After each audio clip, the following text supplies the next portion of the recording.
Chapter number अब 5 है और क्या है, केमिस्ट्री का चैप्टर नंबर 5।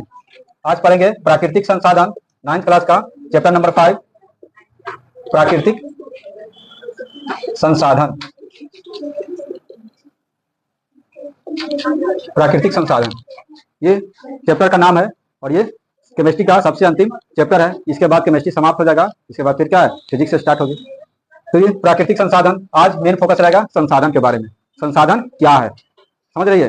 तो संसाधन पहले पढ़ी होगी, इसमें जुड़ा हुआ है सब प्राकृतिक। प्राकृतिक का मतलब होता है नेचुरल, जो गॉड गिफ्टेड हो, जिसे मानव द्वारा नहीं बनाया गया हो, उसी को बोलते हैं प्राकृतिक संसाधन। तो संसाधन मानव निर्मित भी हो सकता है और प्राकृतिक भी हो सकता है। तो ये संसाधन ध्यान से देख दो। तो ये क्या है, प्राकृतिक संसाधन पढ़ना है। तो संसाधन का पहले मतलब क्या होता है? तो वे सभी वस्तुएं जिससे हम अपनी आवश्यकताओं की पूर्ति करते हैं, उसी को बोलते हैं संसाधन, रिसोर्सेज। प्राकृतिक संसाधन पर्यावरण में मुक्त रूप से उपलब्ध वे सभी वस्तुएं जिससे मानव उन पदार्थों का उपयोग करके अपनी जरूरतों को पूरा करता है, वही कहलाता है प्राकृतिक संसाधन। ये मुक्त रूप से रहता है, इस पर किसी का अधिकार नहीं रहता है। समझ में आया? ये प्राकृतिक मतलब सभी के लिए ओपन है, खुला है, और जिसका उपयोग करके मानव क्या है, अपनी आवश्यकताओं की पूर्ति करता है, वही प्राकृतिक संसाधन है। अब ये प्राकृतिक संसाधन को अनेक आधार पर बांटा गया है। सबसे पहले अब एक में पढ़ा होगा सब, संसाधन के प्रकार। पहला तो है उत्पत्ति के आधार पर, उत्पत्ति के आधार पर। दूसरा है उपयोगिता के आधार पर, उपयोगिता के आधार पर। उसके बाद तीसरा है स्वामित्व के आधार पर, स्वामित्व के आधार पर। और चौथा है विकास के आधार पर। इतना प्रकार के क्या है, संसाधनों को बांटा गया है। हम लोग को आज विशेष रूप से पढ़ना है उपयोगिता के आधार पर। इसके बारे में ओवरव्यू ले लो। क्या है? उत्पत्ति के आधार पर। उत्पत्ति के आधार पर मतलब होता है ये उसका ओरिजिन कहाँ से हुआ है। उत्पत्ति के आधार पर जितने भी हमारे आसपास संसाधन है वह दो प्रकार के होते हैं। एक है जैविक संसाधन, दूसरा होता है अजैविक संसाधन। जैविक संसाधन का मतलब जितना भी संसाधन जिसमें जीवन है, जैसे पेड़ पौधे, जीव जंतु, ये कौन सा संसाधन हो गया? जैविक। अजैविक मतलब जिसमें जीवन नहीं हो, जैसे हवा, पानी, मिट्टी, सूर्य के प्रकाश, ये सब क्या है? अजैविक संसाधन। उपयोगिता के आधार पर ये पढ़ेंगे। इसमें एक होता है नवीकरणीय। उपयोगिता मतलब हम कितना दिनों तक कोई संसाधन उपयोग कर सकते हैं। कुछ संसाधन ऐसे हैं जिसे हम बार बार उपयोग कर सकते हैं। हम क्या है, मर जाएंगे, समाप्त हो जाएंगे, लेकिन संसाधन वो नहीं खत्म होगा। जैसे पानी, हवा, मिट्टी, वन, ये सब क्या है? नवीकरणीय संसाधन है। एक तरफ से क्या है, खत्म होगा तो दूसरी तरफ से आ जाएगा। इसको बोलते हैं नवीकरणीय और अनवीकरणीय। उपयोगिता के आधार पर कितने भाग बांटा गया है? दो। एक नवीकरणीय, नवीकरणीय संसाधन, दूसरा है अनवीकरणीय, अनवीकरणीय। रिन्यूअल नवीकरणीय, जैसे पानी। पानी का यूज क्या है? वही पानी जो है जितना मात्रा में उतना ही है, एक तरफ से जाता है, दूसरी तरफ से फिर आ जाता है। तो पानी जो है, सबसे ज्यादा पानी कहाँ पे है? महासागरों में। हम लोग को पानी पीने लायक कितना है बताओ? 97% पानी जो है महासागर में है। उसके बाद 2% पहाड़ों पर है बर्फ के रूप में, और 1% बचा, वही हम लोग को पीने लायक भूमिगत जल के रूप में, अंडर ग्राउंड वाटर के रूप में हम लोग यूज करते हैं। तो ये क्या है, इतना पानी का ये विस्तार है।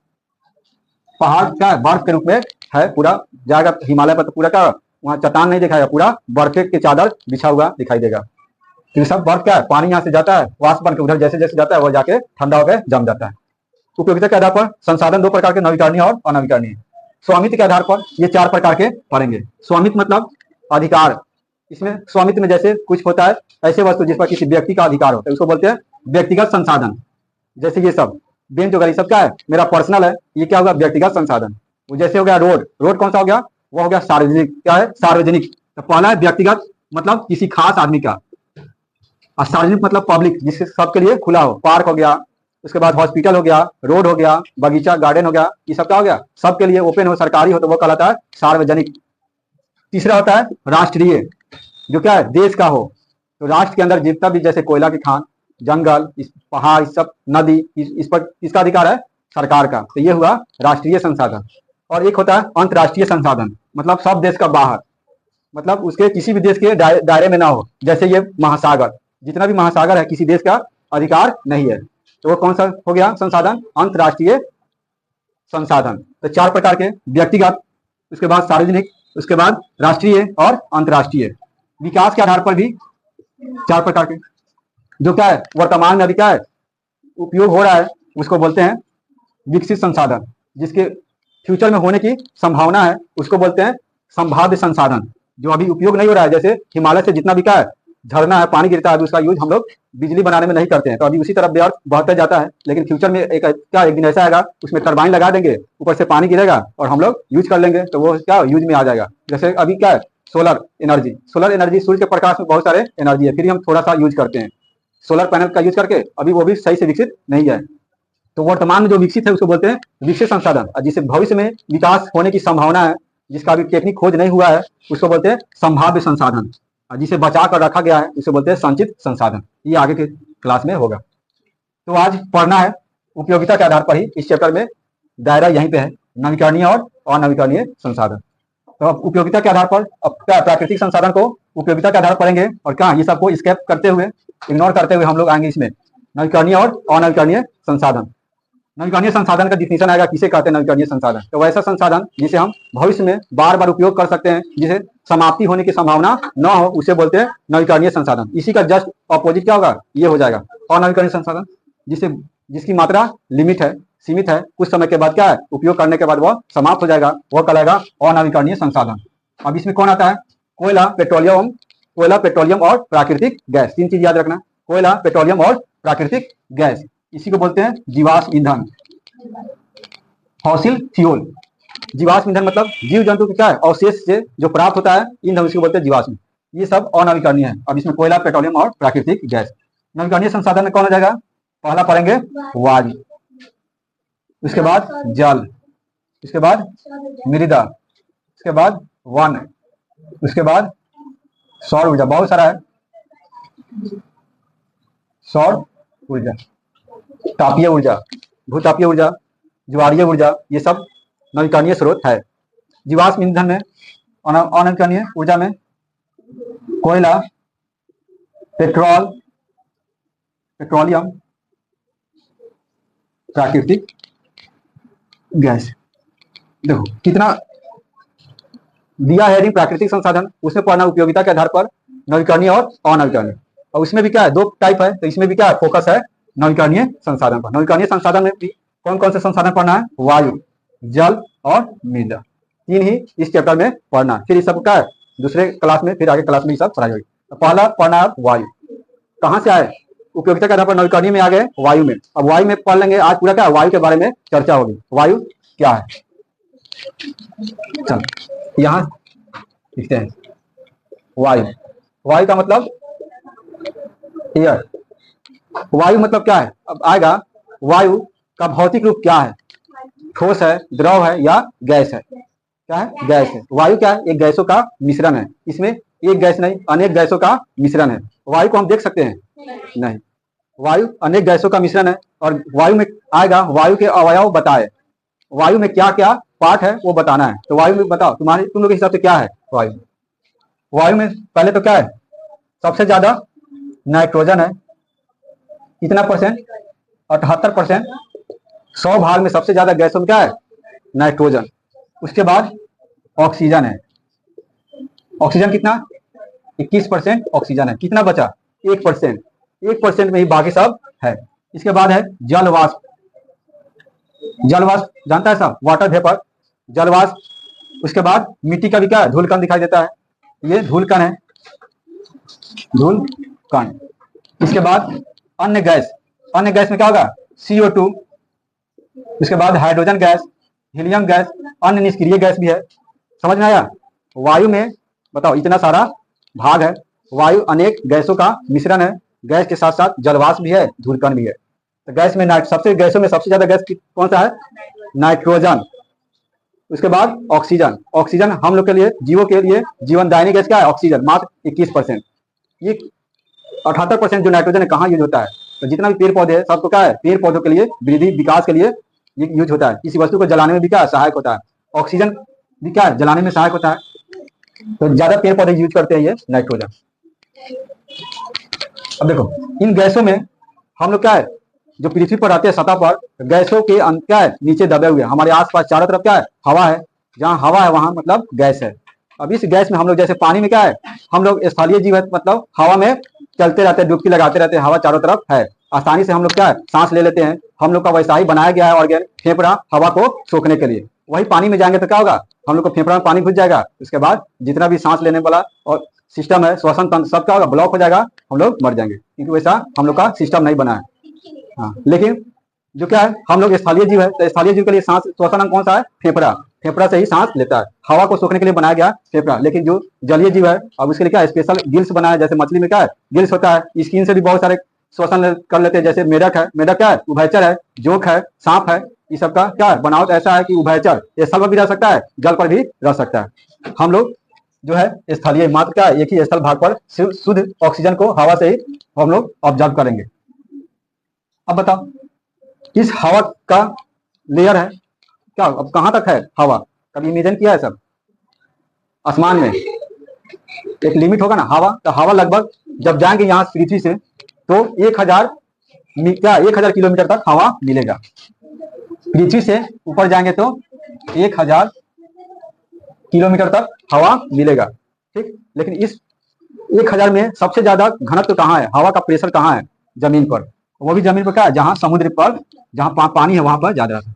तो क्या होगा, स्थलीय भाग पर 7 किलोमीटर के नीचे ज्यादा प्रेशर रहता है, हवा का घनत्व ज्यादा है। अब नीचे हवा में सबसे नीचे कौन सा गैस रहता है बताओ, तो हवा में सबसे भारी गैस कौन है, CO2, कार्बन डाइऑक्साइड। सबसे हल्का गैस कौन है, क्या है, हाइड्रोजन। इसलिए कोई भी क्या है बैलून फुला के हमको क्या देता है, वो सिलेंडर वाला, तो हाथ में पकड़े रहते हैं, जैसे छोड़े कहाँ चल जाएगा, ऊपर, क्योंकि उसमें सबसे हल्का गैस भरा गया है। जैसे पानी में क्या है, फोम को रख के डुबा के तुम छोड़ो, फिर कहाँ जाएगा, अंदर ही रह जाएगा। हाँ, थर्मोकोल क्या है, डुबा कर, हाँ, तो क्या है पानी से वो हल्का है, तो जब भी आएगा क्या ऊपर जाएगा। उसी तरह क्या है, हवा में सबसे कम घनत्व वाला हाइड्रोजन है, उसको जब तक बांध के रखेंगे रहेगा, नहीं तो सबसे ऊपर में चला जाएगा। तो हाइड्रोजन सबसे ऊपर, सबसे नीचा कार्बन डाइऑक्साइड, भारी गैस। अब ये कार्बन डाइऑक्साइड का एक और विशेषता है, ये जहां रहता है ये गर्मी उत्पन्न करता है। ये क्या होता है, आज सूरज के आने वाले किरणों को तो आने देता है, लेकिन जाने नहीं देता है। अब ये क्या एक कवच का काम कर देता है, इसलिए सूरज की किरणें आ जाती है, पूरा जमीन गर्म हो जाएगा, लेकिन जब क्या होगा, CO2 रहेगा वो अंदर ही रखे रहेगा, बाहर निकलने नहीं देता। इसी को बोलते हैं ग्रीन हाउस इफेक्ट। प्रकाश क्या है, सूर्य के प्रकाश आ जाती है, लेकिन इसका जो किरणें होती है CO2 उसको पृथ्वी से बाहर नहीं जाने देती है, जिसके कारण क्या है, सूर्य रात में नहीं भी रहता है, फिर भी क्या होता है, गर्मी रहता है कि नहीं, गर्मी रहता है, यही CO2 के कारण। बहुत सारे ग्रह दूसरे हैं, जैसे शुक्र है, बुध है, इस पर क्या है, रात खूब क्या होगा, ठंडा हो जाएगा, और दिन बहुत ज्यादा गर्म रहेगा, रहने के लायक नहीं। रात में क्या है, माइनस में 250 डिग्री सेल्सियस तक वह चला जाएगा, और दिन में तो क्या है 100 से ऊपर ही रहेगा, 200 के आसपास टेम्परेचर रहेगा, इसलिए वहां रहने का लायक नहीं। पृथ्वी ऐसा ग्रह है जिस पर क्या है, चलो देखे तो रह भी नहीं, अपना ऑक्सीजन जब तक क्या है सिलेंडर भर के ले जाएगी, रहेगी, सांस क्या ऑक्सीजन रहेगा तब तक रहेगी, फिर आ जाना होगा, नहीं तो क्या वहां पे ऑक्सीजन नहीं है, ज्यादा कार्बन डाइऑक्साइड है, CO2 है, वहां पे क्या है, जैसे दम घुट के मर जाता है, उसी तरह दम घुट के मर जाएगी सर। अब बताओ हवा हम लोग काफी इंपॉर्टेंट है, हवा के बिना हम लोग नहीं जी सकते। खाना के बगैर तो क्या है 2-3 दिन तक हम रह सकते हैं, लेकिन हवा के बिना नहीं। और वो भी कौन सा गैस, ऑक्सीजन। तो ऑक्सीजन गैस, अब इसी से क्या होता है, मर्डर भी हो जाता है, जैसे गला दबा दिया, नाक बंद कर दिया, मुंह बंद कर दिया, वो गायब। बताओ, तो ये ऑक्सीजन है तो हम है, तो ये ऑक्सीजन। अब देखो ये तो हुआ हवा के रचना। अब हवा में हवा का उपयोग क्या तो है, हवा का उपयोग कहाँ कहाँ होता है ये पढ़ना है। हम लोग डेली 250 से 265 kg यूज करते हैं हवा, एक दिन में बताओ 24 घंटा में हम लोग इतना यूज कर लेते हैं, हम लोग को एहसास भी नहीं होता है। सांस के द्वारा क्या हमेशा 18 बार, एक मिनट में कितना 18 बार सांस लेते छोड़ते हैं, ठीक, एक मिनट में 18 बार। एक बार लेना हवा को और छोड़ना एक सांस कहलाता है, समझती है। हाँ, बच्चा है, बच्चा लेता है उसका रहता है 18 से 20 नहीं 20 से 25। बच्चा जो होता है उसका सांस लेने की रेट ज्यादा होता है, जैसे जैसे क्या होता है उम्र बढ़ जाता है, एक एवरेज आयु का हो जाता है 30-35 साल का, तो वो लेता है एक मिनट में 18 बार सांस लेता है, एवरेज है।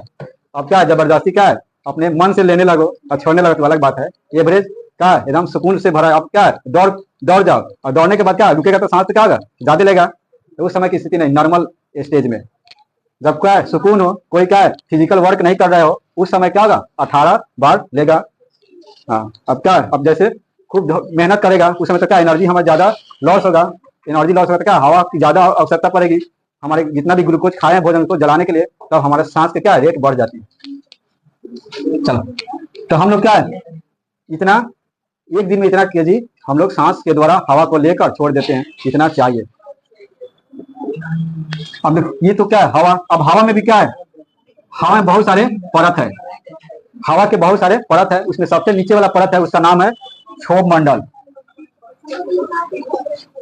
आएगा क्षोभ मंडल क्या है, क्षोभ मंडल क्या है, तो पृथ्वी के सबसे निचले हवा के परत क्या बोलते हैं, क्षोभ मंडल। और इसकी ऊंचाई कितना है, एवरेज माना गया है ये 10 से नीचे, ऐसे 12 दिया देता है, कभी 9 दिया जाता है, तो 10 क्या है, 10 किलोमीटर के नीचे जो भी है, 10 किलोमीटर के नीचे जो हवा है वो कौन से मंडल में है, क्षोभ मंडल में है। क्षोभ मंडल में कौन सी घटना होती है, जितना भी बादल वगैरह है, आंधी तूफान है, सब कौन से मंडल में होता है, क्षोभ मंडल में। एक 10 किलोमीटर बाद 8 किलोमीटर बाद ऊपर जाओगे तो क्या बादल नहीं मिलेगा। प्लेन कहाँ उड़ता है, नीचे क्षोभ मंडल के ऊपर, बादल के ऊपर ऊपरी भाग में। कौन सा मंडल है, क्या है, उसको बोलते हैं समताप मंडल। क्षोभ मंडल के बाद कौन सा आता है, समताप मंडल। तो समताप मंडल में क्या होगा, उसमें कोई बादल नहीं, कोई पक्षी नहीं, कोई आंधी तूफान नहीं, इसलिए कोई दुर्घटना नहीं। जितना भी प्लेन उड़ता है क्षोभ मंडल से ऊपर समताप मंडल में उड़ता है, एकदम फ्रेश रहता है। समझ रही है। हम लोग किस मंडल में रहते हैं, बोलो, वो करे अनुमंडल में रहते हैं। अनुमंडल समझती है, आदमी मंडल, अनपढ़ आदमी बताओ। क्षोभ मंडल हवा के सबसे निचले परत को क्षोभ मंडल, उसके बाद समताप मंडल। क्षोभ मंडल में सब क्या आता है, जितना भी आंधी तूफान आता है क्षोभ मंडल में। समताप मंडल क्या है, मौसम एकदम क्लियर रहता है, एरोप्लेन कहाँ उड़ता है, समताप मंडल में उड़ता है। इसके बाद आता है मध्य मंडल, उसके बाद आता है आयन मंडल, उसके बाद आयतन मंडल। 1000 में सब ये मंडल बटा हुआ है। अब देखो इसी समताप मंडल में एक परत होता है जिसका नाम है ओजोन। ओजोन का नाम सुना है, ओजोन ऑक्सीजन के 3 परमाणुओं से निर्मित एक ऐसी परत है जो सूर्य से आने वाली पराबैंगनी किरणों को क्या करती है, अपने अंदर अवशोषित कर लेती है, छान कर उसको पृथ्वी के जीवों के लिए भेजती है, ताकि क्या है उसका सहन हो सके। तो ओजोन परत क्या है, सूर्य से आने वाली पराबैंगनी किरणों को अवशोषित कर लेती है और नॉर्मल किरणें भेजती है। लेकिन धीरे धीरे क्या है, ओजोन क्षय हो रहा है। अगर ओजोन क्षय हो जाएगा तो पृथ्वी के जीवों को क्या नुकसान होगा, उसमें क्या होता है, तरह तरह की बीमारी फैलने लगेगा, उसमें त्वचा कैंसर हो जाएगा, मोतियाबिंद हो जाएगा, जन्म दर क्या हो जाएगा, घट जाएगा, ये सब समस्या होने लगेगा ओजोन परत से। ओजोन परत से डायरेक्ट क्या होता है, ये सनबर्न मतलब त्वचा जलने लगेगा। उसके बाद उसी के बाद क्या होता है, इन्फेक्टेड हो जाएगा, त्वचा कैंसर हो जाएगा। ये ओजोन के कारण ही। ओजोन से बचाने के लिए क्या करना चाहिए, तो जितना भी फॉग होगा उड़ाता है ऐसा, वो सब में क्या है, ये रहता है CFC, एक यौगिक का नाम है CFC, क्लोरोफ्लोरोकार्बन। क्लोरोफ्लोरोकार्बन क्या होता है, ओजोन परत को क्षय करने में ये सबसे बड़ा जिम्मेदार है। और ये कहाँ से निकलता है, एसिड से, फ्रीज से, या कोई भी फॉग क्रीम से, कोई सुगंधित जितना भी है फॉग वगैरह सबसे निकलता है। शेविंग क्रीम से निकलता है, फॉग से निकलता है, एसी फ्रिज ये सबसे निकलता है CFC, और यही जाके ओजोन से अभिक्रिया कर इसके क्षय करता है। ये सब आएगा धीरे धीरे। अब आया हवा का उपयोग। वायु का उपयोग कहाँ कहाँ करते हैं, बताओ। सबसे पहले उपयोग कहाँ करते हैं, श्वसन में। वायु का उपयोग पहला श्वसन में। अब श्वसन में कौन सा गैस लेते हैं, ऑक्सीजन। क्यों लेते हैं, ऑक्सीजन जो हम क्या है इसलिए लेते हैं क्योंकि हम भोजन करते हैं। कौन सा भोजन करते हैं, C6H12O6, क्या है, ग्लूकोज है। कुछ भी हम खाते हैं, दाल चावल या रोटी, सब में पेड़ पौधों से जो भी उत्पादित वस्तु रहता है सब क्या है, ग्लूकोज। अब इसको खाते हैं तो खाने में क्या है, इसमें भोजन, जहां ग्लूकोज है वहां पे क्या एनर्जी है। कार्बन है इसमें, C है, कार्बन हाइड्रोजन और ऑक्सीजन से बना हुआ एक यौगिक है। जितना भी पेड़ पौधा से अनाज उपजता है उसमें क्या रहता है, ग्लूकोज रहता है। अब इसी को खाते हैं और क्या है, तोड़ना पड़ता है, तो तोड़ने के लिए, जलाने के लिए कौन जाता है, हम सांस के द्वारा ऑक्सीजन लेते हैं। ऑक्सीजन क्या जाता है, उसको दहन करता है कोशिकाओं में, और दहन करता है तो बनता है CO2 प्लस H2O और प्लस एनर्जी। एनर्जी को बोलते हैं ATP। क्या बनता है, एनर्जी ATP बनता है। तो ग्लूकोज टूटेगा तो क्या बनेगा, ये बनता है कार्बन डाइऑक्साइड। सांस द्वारा हम छोड़ देते हैं। कार्बन डाइऑक्साइड हमारे शरीर में कहाँ से आता है, बताओ। कार्बन डाइऑक्साइड हमारे शरीर में कहाँ से आता है, बताओ कहाँ से। जो हम भोजन करते हैं उस भोजन क्या है, कार्बन है। जो हम भोजन करते क्या है, उसमें कार्बन है। कोई भी वस्तु जलता है तो क्या उत्पन्न होता है, कार्बन निकलता है। दुनिया के वस्तु, कोई भी वस्तु जलेगा तो क्या बनेगा, कार्बन। कोई ऐसा वस्तु नहीं है जो जले और कार्बन ना उत्पन्न, तो जलने वाला सब में क्या होता है, कार्बन। तो कार्बन जलता है तो बनता है ये CO2 जो सांस द्वारा छोड़ देते हैं। उसके बाद जल भी बनता है और ये मेन बनता है ऊर्जा। ऊर्जा का नाम है ATP, एडिनो ट्राइफॉस्फेट। यही क्या होता है, सेल में संचित हो जाता है। जैसे हम बोल रहे हैं, चल रहे हैं, ये सब क्या है, हर जगह सेल में एनर्जी है ATP। जैसे क्या है, हम दौड़ेंगे तो मांसपेशी में क्या है, जल्दी जल्दी वो जलेगा, और जलेगा तो क्या होगा, हमें ज्यादा एनर्जी मिलेगा। जैसे गाड़ी चलती है, गाड़ी को एनर्जी के लिए क्या होता है, पेट्रोल डालते हैं। पेट्रोल जितना जलेगा उतना ही वो तेज भागेगा। तो वही किसी वस्तु को जलता है तो हम लोग का एनर्जी कौन है, ये ग्लूकोज है। तो पहले क्या करते हैं, हवा का उपयोग पहला क्या है, श्वसन में, श्वसन करते हैं। दूसरा कहाँ यूज होता है, प्रकाश संश्लेषण में। प्रकाश संश्लेषण, प्रकाश संश्लेषण किसे कहते हैं, जब पेड़ पौधा सूर्य के प्रकाश की उपस्थिति में क्या क्या यूज करके, क्लोरोफिल, क्या है क्लोरोफिल,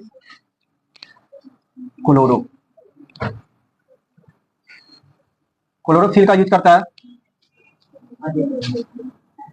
उसके बाद हाँ CO2, उसके बाद H2O, सूर्य के प्रकाश, इतना चीज यूज किया। पहले तो क्या है, क्लोरोफिल कहाँ रहता है, पत्तियों में, क्लोरोफिल लिखो। उसके बाद CO2, H2O, और बताओ एक और यूज करता है,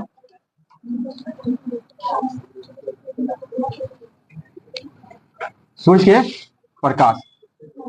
सब यूज करके क्या बनाता है, भोजन बनाता है। उसी भोजन बनाने की विधि क्या बोलते हैं, प्रकाश संश्लेषण। तो दूसरा ये होगा। तीसरा उपयोग बताओ, तीसरा उपयोग ये हरित गृह प्रभाव में, हरित गृह प्रभाव, जैसे बताए थे ग्रीन, क्या बोलते हैं, green house effect. Green house effect, green house effect क्या है, सूर्य से आने वाले प्रकाश को आने देता है, लेकिन हवा में CO2 जो क्या है बाहर जाने नहीं देता है, उसी को बोलते हैं ग्रीन हाउस इफेक्ट। उसके बाद ये वस्तु को जलाने में, जलने में,